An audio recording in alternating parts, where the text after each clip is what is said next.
Today, our topic is United we stand. United we stand.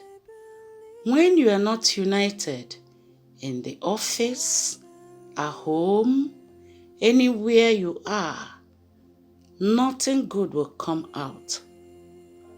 United is the basic thing a human being should do in his life.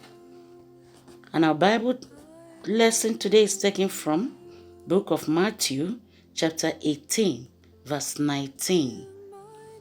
Whenever the devil wants to frustrate the agenda of God's children, he applies the tactics of divide and conquer, knowing that he stands no chance against us whenever we walk in unity of purpose.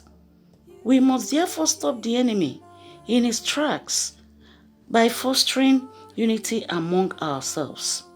It is unfortunate that the devil pays closer attention to the word of God than we do. He knows the power in God's word. That is why he tries to make us trivialize it.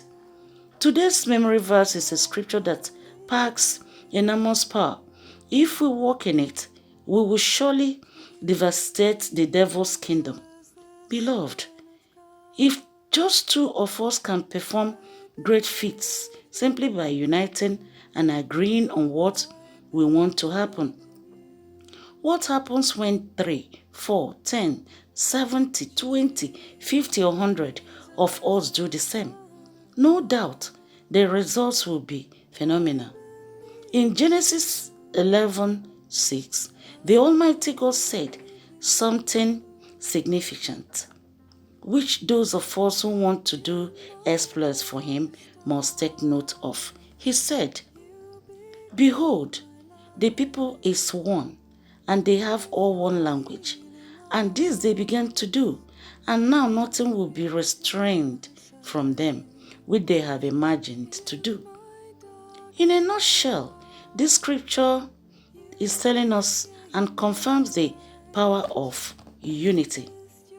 God takes the issue of unity so seriously that he says in Matthew 5:23-24, I read, "Therefore, if thou bring thy gift to the altar, and there rememberest that thy brother has aught against thee, leave there thy gift before the altar, and go thy way. First be reconciled to thy brother, and then come and offer thy gift."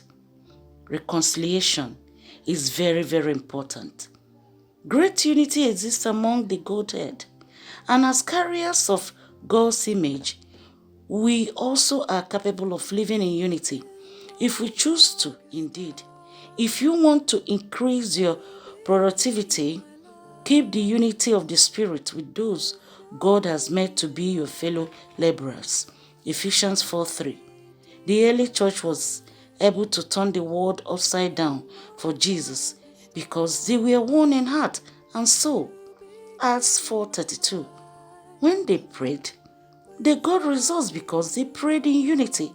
Acts 4:3 records what happened when they came together to pray. I read, "And when they had prayed, the place was shaken where they were assembled together, and they were all filled with the Holy Ghost, and they speak the word of God with boldness."